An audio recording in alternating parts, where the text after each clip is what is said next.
રાજકોટમાં ઝૂંપડામાં ભીષણ આગ લાગવાની ઘટના સામે આવી હતી। ફાયર વિભાગ દ્વારા સતત પાણીનો મારો ચલાવવામાં આવ્યો હતો અને આગને કાબૂમાં લેવામાં આવી હતી। આગ લાગતા લોકોએ ઝૂંપડામાંથી ભાગીને જીવ બચાવ્યો હતો।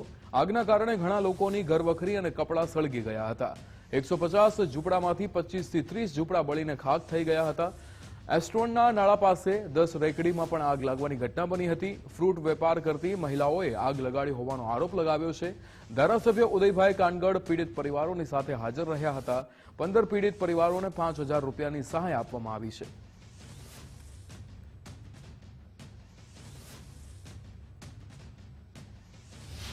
જે અહીં ઊભું રહેવું પણ મુશ્કેલી પડી રહે તેવી પરિસ્થિતિ છે ને તેવાની સ્થિતિની અંદર અત્યારે રાજકોટ ફાયર બ્રિગેડની ટીમ છે તે કામ કરતી નજરે આવી રહી છે। ઝુંપડપટ્ટી વિસ્તાર છે, ચારે બાજુ આગ છે, ધુવાડા છે તે અત્યારે જોવા મળી રહ્યા છે। આ ધુવાડાની અંદર પણ ફાયર બ્રિગેડના જવાનો છે તે કામ કરતા જોવા મળી રહ્યા છે।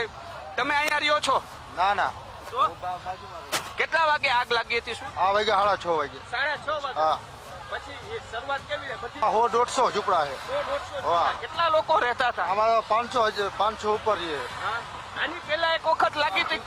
હા, થયું હતું ત્યારે તો બધી ઝુંપડપટ્ટી સાફ થઈ ગઈ। હા સાફ થઈ ગઈ। અત્યારે પાછું આ થયું। કેટલા વર્ષ પછી આ પાછી? આ 2-4 વર્ષ જેવું થયું।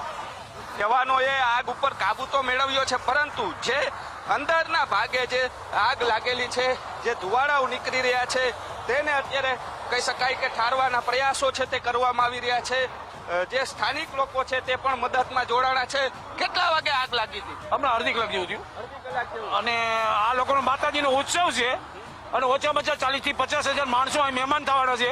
અત્યારે માતાજીના હામૈયા છે, માતાજીના હામૈયાના અનુસંધાને આજે આવી બીના બની છે, દુઃખદ ઘટના છે અને તમામનો સાથ સહયોગ આપે વિસ્તારવાળા એવી અપીલ છે મારી।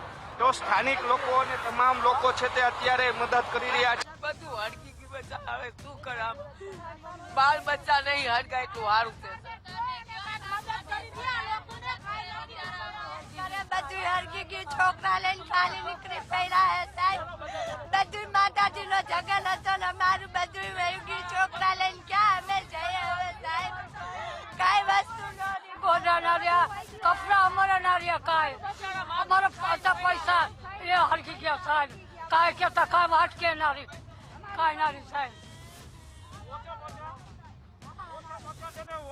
ઓછામાં ઓછા નહીં હોય તો 100 થી 125 ઝૂંપડા છે, તો 100 ઝૂંપડા માન્યો કે ખાક થઈ ગયા છે।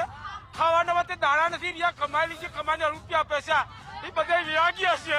આ કેતા અમને દુઃખ થાય છે કે આવું જોતા અમને શરમ આવે છે, કેતા શરમ આવે છે કે આ દીકરીઓને મારા બાપ માતાજી સદબુદ્ધિ આપે અને આ બધા સરકાર એને મદદ કરે એવી અમે હેલ્પ માંગીએ છીએ।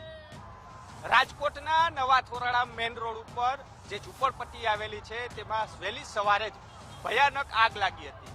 ઝૂંપડાઓ છે લગભગ 150 થી વધુ ઝૂંપડાઓ, તેની વચ્ચે આજે એક માતાજીનો પ્રસંગ હતો ને તે જ દરમિયાન આગ લાગી હતી ને નાસભાગ મચી છે। ફાયર બ્રિગેડની 4 ગાડીઓ પહોંચી છે, પોલીસનો કાફલો છે તે પણ અત્યારે પહોંચ્યો છે। લોકો અત્યારે બહાર ઊભા છે। લગભગ 25 થી 30 ઝૂંપડાઓ છે તે ભરીને ખાક થઈ ગયા છે। આ દ્રશ્યો જોઈ રહ્યા છો, ઝુંપડપટ્ટીની વચ્ચે જ જે આગ લાગી હતી, વચ્ચોવચ્ચ આગ લાગી હતી, આસપાસના જે ઝૂંપડાઓ છે તેમાં પણ આગે ભયાનક સ્વરૂપ ધારણ કર્યું હતું।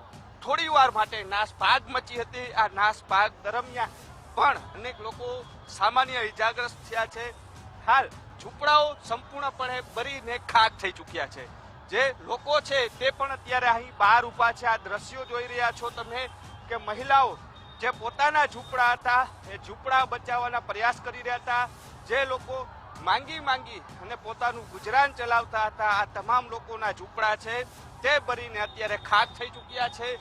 લોકો સરકાર પાસે આશા રાખીને બેઠા છે કે તેમની રોજીરોટી તો હવે છે નહીં, પરંતુ આ ઝૂંપડાઓ ભરીને ખાક થઈ ગયા છે તેમાં કંઈક મદદ કરી અને ઝૂંપડા બનાવવાની વાત કરી રહ્યા છે। મહિલાઓનું ટોળું છે તે પણ એકત્ર થયું છે, જે અંદર ભરેલી વસ્તુઓ છે તે બચાવવાના પ્રયાસ કરતા હતા અને ઘર વકરી છે તે પણ ભરીને ખાક થઈ ગઈ છે। એટલે કહી શકાય કે લગભગ 25 થી વધુ ઝૂંપડામાં વહેલી સવારે ભયાનક આગ લાગી હતી। 4 થી વધુ ફાયર બ્રિગેડની ગાડીઓ પહોંચી હતી ને પાણીનો મારો ચલાવીને હાલ આગ ઉપર લગભગ 3 કલાકની જહેમત બાદ આગ ઉપર કાબુ મેળવવામાં આવ્યો છે। કેમેરા પર્સન અભય ત્રિવેદી સાથે રહીમ લાખાણી, ગુજરાત ફર્સ્ટ, રાજકોટ।